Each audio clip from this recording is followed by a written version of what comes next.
com um especialista, né? Para a gente conseguir entender o que vai mudar. Claro, assim como a Marília nos falou, isso andou, foi aprovado lá na Câmara dos Deputados, agora vai para o Senado, então tem um tempinho aí, os senadores têm até dezembro para conseguir aprovar esse texto, para daí mandar lá para a sanção do presidente. Então tem um caminho ainda longo, né? Wesley Santiago, nosso especialista em tributos e impostos. Muito bom dia, prazer falar contigo. Mas a sinalização na Casa Maior, que tem mais, né, confusão, mais discordâncias, mais debates, passou. E agora a gente vai ter esse processo no Senado.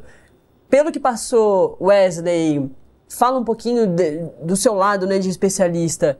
Vai ser importante para a população, vai ajudar a população e além de ajudar essa população gigante, né, de 10 milhões de brasileiros diretamente aí que recebem até R$5.000 por mês, o que muda para a galera lá de cima, que ganha muito por ano, também vai ter uma taxação dessas pessoas pela primeira vez na história do país, né? Muito bom dia, Natália, toda a audiência da Metrópole. Um prazer enorme contribuir com o esclarecimento desses pontos tão importantes para a população brasileira, né? A gente viu que agora o governo, com essa proposta aprovada na Câmara, já tem um caminho bem pavimentado para conseguir efetivar, né, a partir do próximo exercício em 2026. A gente sabe que vai ser apreciado pelo Senado, depois vai para a sanção do presidente, mas a gente já tem ali algo bem concreto. Na prática, a proposta ela tem aí a isenção para quem ganha até R$5.000, a promessa de campanha do presidente, né? Em 2022, é importante a gente relembrar que o Sindifisco, ele fez um cálculo da defasagem histórica da tabela do imposto de renda e ela estava em 150%, quase 150%. E, na prática, se tirar essa defasagem, a gente teria ali, de fato, a isenção para quem ganha R$5.000.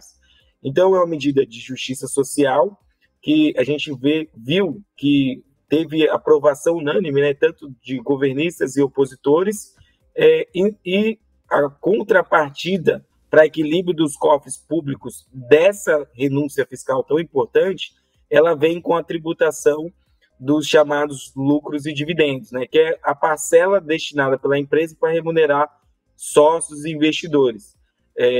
Teve muito debate quanto a esse ponto especificamente, e ficou estipulado que a gente vai ter ali uma progressão para quem ganha acima de R$600.000 em reais por ano, né, em rendas consolidadas, chegando até 10% para quem ganha de 1.200.000 em diante.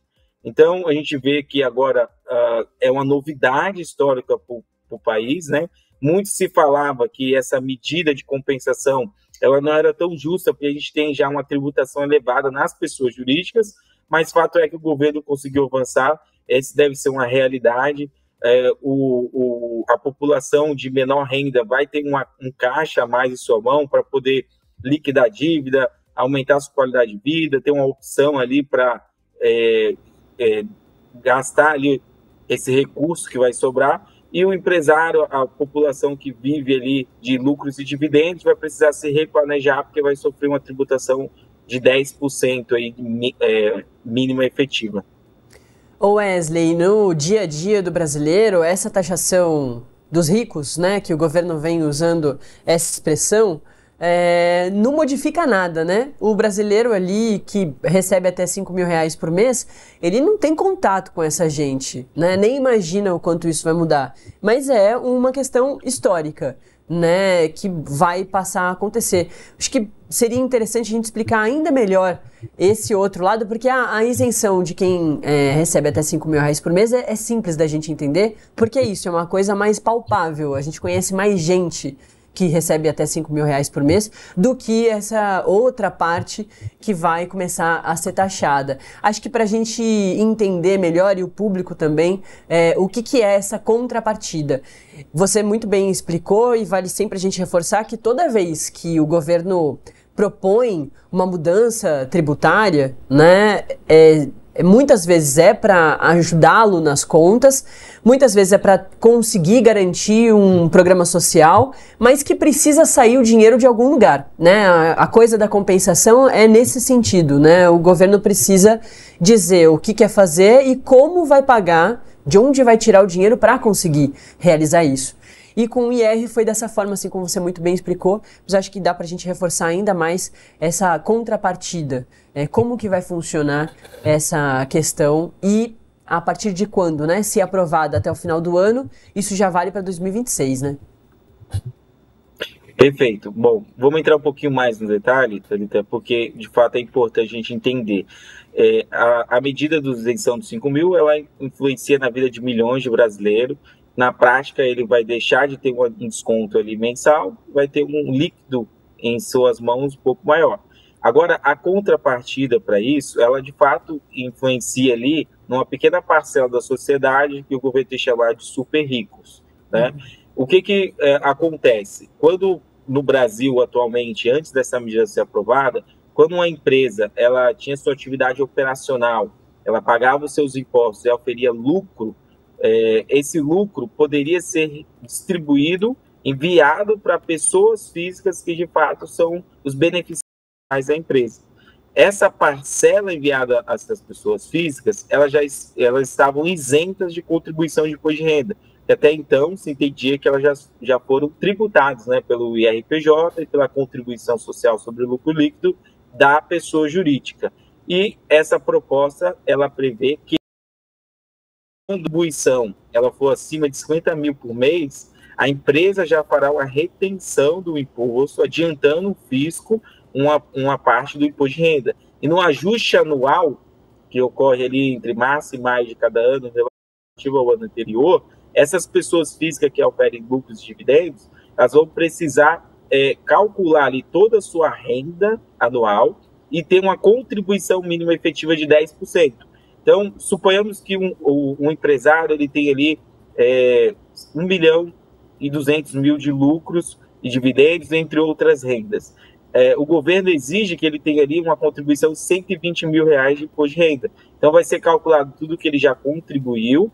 Se ele contribuiu menos que isso, ele vai fazer o recolhimento complementar. E se ele não recolheu isso, se recolheu acima disso, ele vai ter uma restituição, assim como ocorre com as pessoas físicas que são seletistas e já tem seu desconto em folha.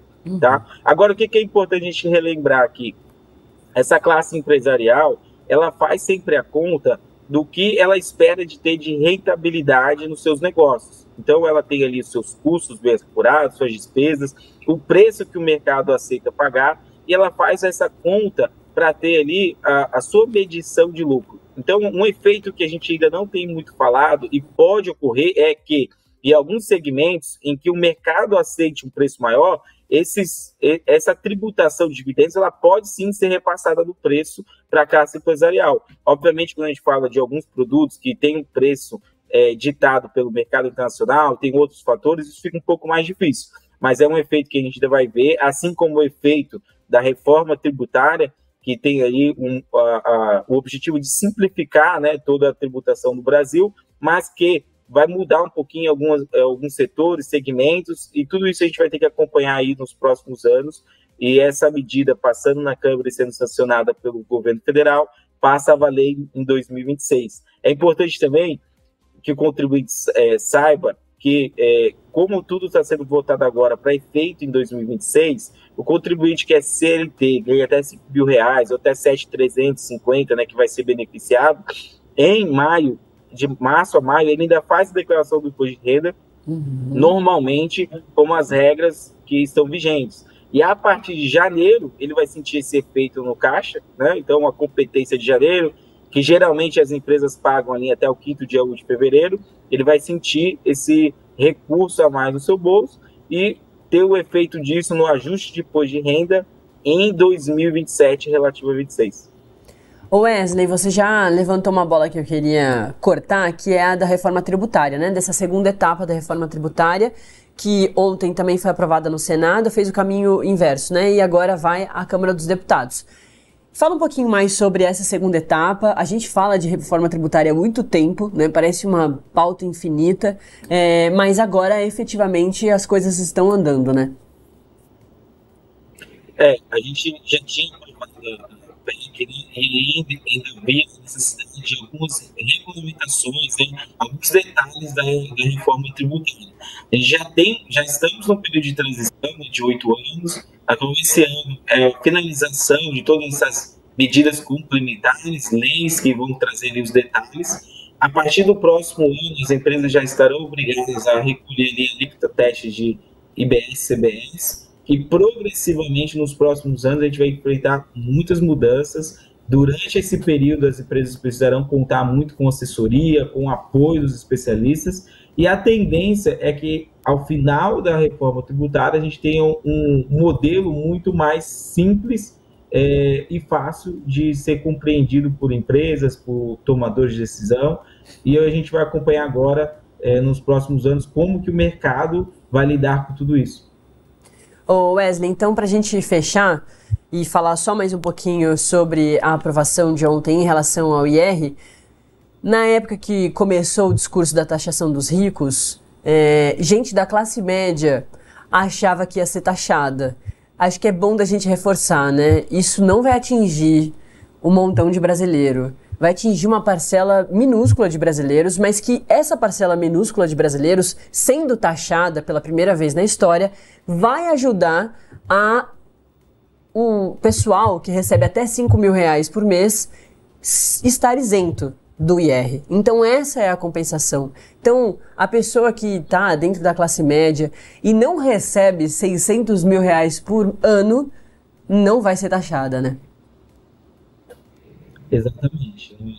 Essa medida que traz justiça social, né, de todo mundo, ela visa atingir os menos beneficiados, os que hoje têm uma renda menor, de até 5 mil, influenciando também quem recebe 7.350, né, com a redução do IR, e a contrapartida disso será para os chamados super ricos, né, que estão ali num patamar superior de renda em relação à classe média.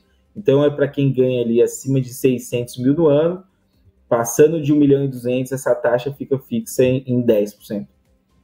Perfeito. A gente ouviu o Wesley Santiago, especialista em tributos e impostos. Wesley, foi ótimo, viu? Espero que você volte para a gente falar ainda mais sobre tributos, taxações, que sempre assustam as pessoas, né? Mas dessa vez foi uma conversa simples e de um assunto que interessa muita gente, que é fácil, né, de entender, porque mexe bastante com o bolso de milhões de brasileiros. Valeu, viu? Eu quero agradecer, um ótimo dia a todos. Valeu. Vamos seguir falando de assunto muito importante.